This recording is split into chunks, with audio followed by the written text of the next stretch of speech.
Hey, October 23rd down here at Lake of the Ozarks, bringing you your weekly Lake of the Ozarks fishing report. Boy, things are steadily changing, changing for the better. The last few weeks have been pretty tough down here, but I've really seen a big improvement this week. The last week, had a few trips, had one Monday and Tuesday, and that was probably, you know, uh, one of the most challenging days was Monday. It was boy, it was blowing. It was blowing hard. It was 40 degrees. It was blowing 30 miles an hour, and it was raining all day. But we caught a few fish, and things were really starting to change. Actually, Denise and I fished a tournament on Sunday, the first Bass World Winter Series, and we probably seen a big improvement there. I think we had 11, 12 keepers. Just never no big ones that day, but at least we had a lot of keepers. It wasn't like a struggle just to catch 5 keepers. We caught several a lot of keepers and doing several things. So it was kind of the first day where I had seen multiple keepers in the same day, and it really showed me that fish were really starting to feed up, for the winter, like they always do. We kind of go through that period in early October, and then as we get towards the end of October, things really improve. And so I honestly think we're through that tough period, and now we're into it's going to get better steadily for the next several weeks. So like I was saying, Monday we went out. The conditions were challenging, and with all that wind and all, we pretty much we kind of had to use moving baits and things that if they bit it, you knew it, and you caught them. So we resorted to some crankbaits like the Spro rock crawler. That's really going to start coming on. Kind of beginning of it. But for the next month, this will really produce a lot of fish down here at the Ozarks. Mainly just kind of flatter points with bigger rock. Say softball to basketball size rock, and just let them. The bait just root down through them rocks and bounce off them rocks. Get a reaction. It might imitate crawfish. Maybe the shad are up in them big rocks. I don't know, but the Spro rock crawler really comes into play down here in the fall. As far as colors, like if you're down Lower Lake and the water's clear, maybe just this natural green color. If you're in some dirtier water, like the glaze the other day was fairly dirty. You get up in some of the rivers, it's going to be dirty. Something with a little red on it. Like this one's got a green dark back and some red on the sides. As far as your setup, I just throw it on a 7'3". This is a Falcon crankbait rod with a loose 6-to-1 reel and 10-pound fluorocarbon is basically your setup. You want a slower retrieve reel, so you just kind of creep that thing along, let it bounce, off the bottom. A pretty good long rod, at least I like one, so I can really throw that bait a long ways and get it down there and have a lot of distance covered. In the fall, obviously, it can be challenging some days, so you just want to cover a lot of water. The more water you can cover, the better you're going to be. And mainly just kind of targeting these active feeding fish. So just kind of remember, just try to cover a lot of water down here. And as far as covering a lot of water, our crankbait's probably one of the best things to do to cover water. So either like that Spro or even the Wiggle Wart, either one will do real well down here. Another bait, when it's windy, we're getting these fall days and it'll just be windy all day. Is a big spinner bait.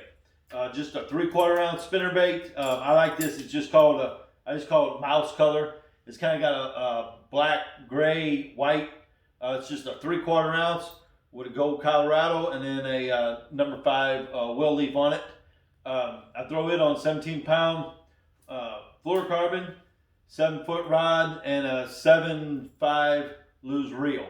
And that, what you're really going to want to target, I guess mainly, at least I like to, are bluff ends and bluff points, main lake points, stuff like that where winds blow in on it And you got some of these big fish that'll come up and they'll stage, maybe or stage or post up about, I don't know, 5-6 foot down. You can see them on your electronics. And if you just throw that spinnerbait right up to the bluff wall or the bluff point or even points, and just not necessarily burn it, but reel the thing pretty quick, just below the surface or just out of sight. When they're up there feeding on them big shad that are up there, man, they'll tear these spinnerbaits up. So that's a really good productive bait. As we get further, even November, mid-November, late November, the spinnerbait really catches a lot of big fish down here, and extremely productive, especially on windy days. You almost need the wind. A real flat, slick day, it's not going to be the best conditions. You may want to try something else. But if it's windy and it's blowing pretty hard and it's kind of nasty like it's been the last few days, the spinnerbait probably one of the best choices down here at the Ozarks. Obviously the top water is getting better. It's getting better every day. We caught a few this week on the good old 3/4 ounce head knocker buzzbait, the black and gold. I throw it on braid, 50-pound braid, 7-foot rod, and a 7.5 reel. Just load it up with some braid so you can throw that thing anywhere. Over them cables, under catwalks, along them concrete pillars, through the rocks, wherever. The braid will save you when you catch one of them big ones over them cables. But same thing with that. Just kind of target big rocks. I kind of like the boulder size, or even like some of the older riprap that's on a lot of these banks down here in front of the seawalls. And you see them there. It's discolored, it's dark, and it's growing a lot of moss. And the shad get up there and feed on that moss, and the bass are up in there waiting on them. So, also like, anywhere you see that moss growing, the boat ramps, the residential boat ramps that come in pretty flat, those are always good on the edges of those, in the center of them. Man, anywhere you see that, even some of the flat ledgy rocks that we see, those can be real productive too with the buzzbaits. And fish will kind of, the shad get up on that flatter, ledge rock and feed, and the bass are there. So you kind of, with a buzzbait or whopper plopper or any of the topwater baits, you almost got to start just on a point and just kind of go inside that cove or creek, say 50 and 100 yards. Watch the style of rock that you're hitting, whether it be the ledge or riprap or boulders or whatever, and just really pay attention until you catch a few, and then that pretty much eliminates the rest of the stuff, and just focus on that particular type of structure, or the rock style, whatever it may be. Just pay a lot of attention to that, because whatever you catch a good fish on, most of the fish around the lake are going to be relating the same thing. So just keep that in mind. Other top waters, obviously, the whopper plopper is a great bait down here. If it's a little windier, a little choppier, I like the buzzbait. Seems to do better for me. If it's a little bit smoother, maybe the whopper plopper, and just same banks, just throw it up there, retrieve it. Maybe like a 45-degree angle at the bank, so you're kind of in the strike zone a little bit longer. Until you get a few bites, and you'll see what's going on. As far as another topwater bait, the Lucky Craft gunfish, probably one of my favorite. When things are cold, you get a cold front, nasty time. This one here, like I said before, will bounce in place, makes a lot of action, a lot of noise, and it's just sets in place and makes a lot of commotion. And when the water temp at least cools down, they'll really start reacting to this a lot, because it's just sitting there in the strike zone a long time. And, if they're not chasing these other baits, these other moving topwater baits, this one sits in the place a long time and works really well. So try that if you're not getting bites on the moving baits. And see if you don't get some action on that. On that one, 12-pound monofilament. You want monofilament on that one so you don't have the line sinking and dragging on your bait. 7.5-to-1 lose reel and a 7-foot, 7'2" rod. Those baits all produce great, but then when things get, say, a major weather change, either it does two things here at the Ozarks. It either fires them up and gets them really feeding heavy, or it puts them nose down in a brush pile, or maybe just laying on the bottom, and then you're going to have to go to the bottom. So this week, Tuesday, that's actually what we did. They didn't want the top water at all. They didn't want anything moving, and we really slowed down, and we really fished pretty close. We put in at PB2, and we went up to the toll bridge and back, and kind of concentrated on just inside coves or like halfway back coves, little pockets, and we looked for brush. I just scanned with my live scope until I found some brush that was in 12 to 16 foot of water, and that's where all the fish were. And if we found brush, we were just throwing. One guy was just throwing the 5/8 ounce Weesey and Ozark crawl with that Strike King Rage Tail on the back, and he was just throwing it out there, throwing it in front of the brush, and just dragging it till he found the brush, and then he'd just pop it over and just drag it through it. And he caught some couple nice. We had some probably some of the best fish I've seen in a while, believe it or not. We figured those two guys had about 17 pounds for their best 5 throughout the day, and I think they probably had 8-9 keepers, and everything was caught on the bottom, 12 to 16 foot of water. So if you're down here this week, try these moving baits, the top water. You got to try that. If you're covering water and they're biting it, you can really catch them, and you catch them fast. If not, you're going to have to slow down and look for some brush. I don't suspect that they've changed a whole lot as far as the depth, but try that stuff in 10, 12, 14, even 16 foot. Just drag your jig through it, or a shaky head. The other guy was just dragging a shaky head. 15-pound fluorocarbon, 7-foot rod, 8-to-1 reel. And he was doing the exact same thing. He'd throw past it, he'd drag it through it until he felt the brush. He'd bounce it over it, and they just pick it up. They may not bite it aggressively right now, but they'll just pick it up and hang on to the thing. So really pay attention what your line's doing. If if something's different, set the hook on the thing. So and the last thing on the bottom bait is just a small little finesse bait, little 3/8 ounce zapper, just Ozark crawl, just something really natural, and start kind of targeting some of your channel banks in the back of these creeks. Just go to the back of the creeks, your last channel bank, and just slow way down and just work that thing extremely slow. Some of these fish have went to the backs, and if we get these real hard cool downs and it cools down fast, it kind of messes these fish up sometimes, and they'll just back off to that last channel bank, and then they'll just feed right there on a little steeper bank, more stable water where they can just vertically go up and down. So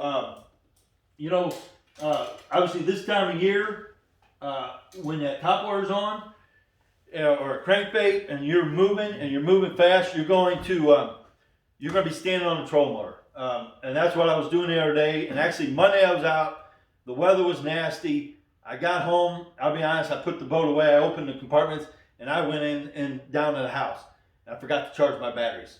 And I was kind of worried about it because I had a full day. I had 2 full days, Monday and Tuesday. So Tuesday morning, I dropped the trolling motor, stepped on the trolling motor, full charge. I ran all day long. I'm running the Deca batteries from Wholesale Batteries. There's a place in Kansas City and St. Louis.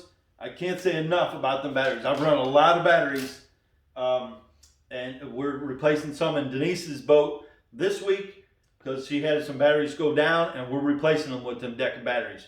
I promise you. So if you guys are in the market for batteries, like we talked before, your electronics, I don't care what electronics you got, power poles, no power poles, trolling motor, starting battery, running your live wells, whatever. If you don't have a decent battery, you're done for the day. So look them guys up, call them, they'll talk you through what you need and why. But it's Wholesale Batteries out of Kansas City and St. Louis. The only other thing is it's one of my favorite times of year because I get to wear my my sweatshirts, my hood sweatshirts, and I've got a new favorite one, and it's this Reaper that AFCO makes. I can't say enough about them. Running in the morning. First thing, I like something on my neck. If you're out there and you get cold, I gotta have something on my neck. And this thing, they got these built-in, I don't know, you call them neck guard, buffs, whatever you want to call it, but it's around my neck all day. I can put the hood up. They got decent, it ain't nothing cheap about them. They got the good pull strings. You push it up, it holds it tight. Brand new color. This mossy oak. They got several colors, gray. I'm sure you got a lot of hunters out there, and they're real quiet material. So if you're bow hunter or rifle hunting or whatever, but take a look at these things because boy, I really like them. I think I got every color they make now. It's part of the wardrobe. I put it on. I can put a hood sweatshirt over it, my coat over it, whatever. But they're real good. They have real good, pouch here. They got a little seal up here. It's not, I wouldn't call it Velcro, but it's kind of a quiet snap. Keeps if you put your gloves in there or baits throughout the day, it's going to keep from blowing out or getting wet or what have you. But these things here, I really like the quality of this apparel. So I know some places are selling them. You can get on there on AFCO.com. I know Wayne, the Fitz Fishing over there, they're handling them. They got a whole stock of them in. So if you're down this weekend and you forgot some of your clothes, it's going to be cold tomorrow and Sunday. It's going to be real cold. So run by Fitz's, grab you one. I promise you won't regret it. So other than that, guys, I think I forgot to tell you the lake level is 657.63. So that's about 3 foot low. And what they'll do, they'll start pushing these fish tighter together as they drop that water. They'll kind of relate to more steeper stuff. And then also to expose these rocks and the different type of rocks that are on the bank. So really pay attention with this water down. And it really tells you what's going on up there, where when that water's at full pool, you really can't see the bank, the rocks, what's going on. So, man, other than that, good luck down here this weekend. I know there's several things going on. I think the Teamsters, the 2-day Alhana, USA Bassin out of Robbins. There's several things going on. So, pick your tournament, come down here, enjoy it. We were out Monday, Tuesday. I think we seen 2 boats. So it's that time of year. We've seen several people on docks and they're winterizing them big boats. So that's a great thing. So other than that, guys, come down, be safe, and we'll talk to you next week.